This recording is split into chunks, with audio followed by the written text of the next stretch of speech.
Habibie seperti ini, ada dokter kepresidenan ya. Kalau mantan presiden kan masih punya jatah dokter tuh. Jadi ada yang dokter dari Jerman, terus ada yang dokter dari Indonesia.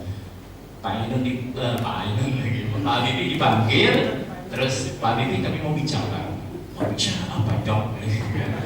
Terus begini Pak, kami melihat Pak Habibie ini mengalami depresi yang sangat berat.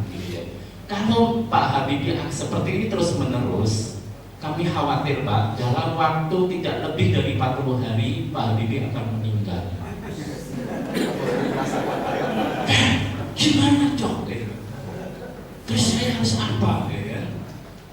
Ada 3 alternatif Pak Habibie yang kami berikan ke Bapak. 1, Bapak dirawat di rumah sakit, harus minum obat secara teratur. Dan yang ketiga, Bapak juga harus diawasi. Berarti saya gila deh. Iya Pak. Jadi harus dibawa ke rumah sakit, diawasi dan harus minum obat yang teratur. Terus yang alternatif kedua apa deh? Alternatif kedua, Bapak tetap minum obat, diawasi tapi di rumah. Jadi rawat jalan. Tapi sama-sama gila dong. Iya. Yang ketiga apa? Yang ketiga, Pak Habibie tidak perlu minum obat, tidak perlu kami awasi, cukup Pak Habibie menulis. Apa yang harus saya tulis?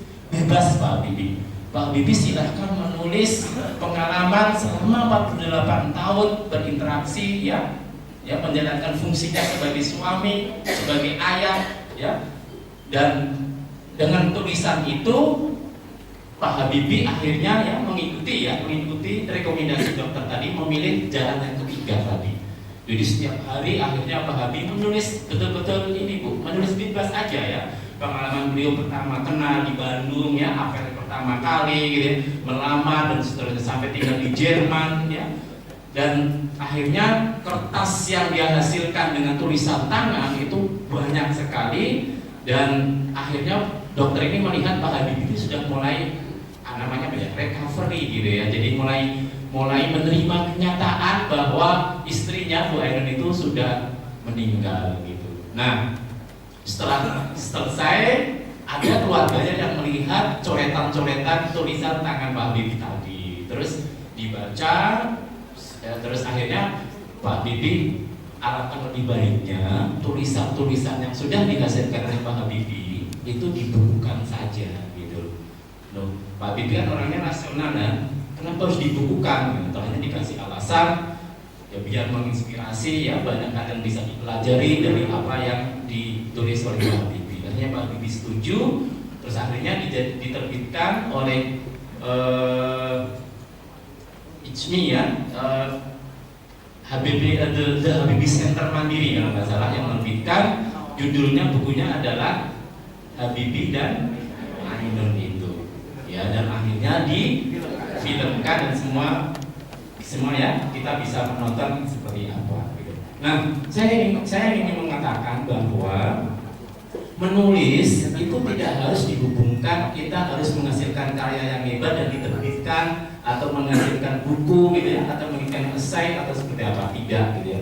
Bahwa menulis itu tetap mempunyai manfaat yang besar ya buat kita ya. Salah satunya tadi ya, jadi ada yang mengatakan menulis itu menyembuhkan gitu ya. Dan betul bahwa saya pernah membaca di beberapa kajian di Amerika sekarang ini menulis itu menjadi terapi tambahan untuk mempercepat proses kesembuhan pasien. Jadi ada 2 grup, satu sakitnya sama, grup yang pertama hanya dapat penanganan sifatnya klinis kesehatan, yang satu penanganan klinis plus nulis setiap hari, nulis bebas saja Pak. Jadi 15-30 menit gitu ya, nulis bebas. Ternyata grup yang nulis ini mengalami percepatan penyembuhan yang luar biasa dibandingkan dengan yang tadi tidak nulis gitu.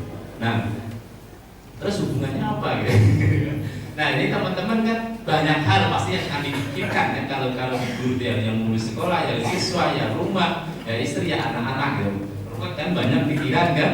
Nah, ini bisa diurai sebetulnya, kita bisa istilahnya kontemplasi ya, menenangkan diri. Salah satunya adalah dengan cara menulis. Tadi kalau Habibie menulis bebas, kalau saya sih biasanya menyarankan tulis diary aja, catatan harian. ya. Jadi tanpa harus dihubungkan dengan perolehan-perolehan yang sifatnya material gitu ya, terkenal, dapat honor atau dapat royalti. Menulis itu tetap penting buat kita. Saya mengatakan menulis itu sebagai personal akun gitu. Jadi akun itu kan rekening ya. Kalau dengan kata rekening apa bagusnya?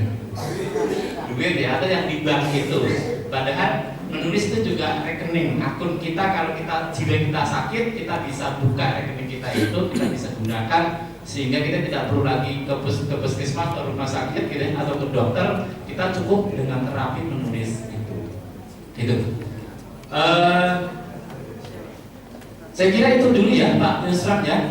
Saya sedikit tentang kepenulisan, bahwa yang pertama tadi adalah yang soal survei PISA itu saya ingin mengatakan bahwa ternyata posisi guru di Indonesia itu sangat penting sekali ya. Sampai-sampai kita dari 65 negara yang disurvei, anak-anak itu paling senang di sekolah gitu, dibandingkan dengan Korea Selatan, Singapura dan seterusnya. Dan di sekolah itu kan melibatkan dua, siswa dan guru. Artinya guru menjadi seseorang yang membuat siswa-siswa kita itu bahagia. Gitu. Saya kira itu dari saya. Ini mau ada sesi kan nggak Pak? Tanya jawab soal kepenulisan. Monggo silakan.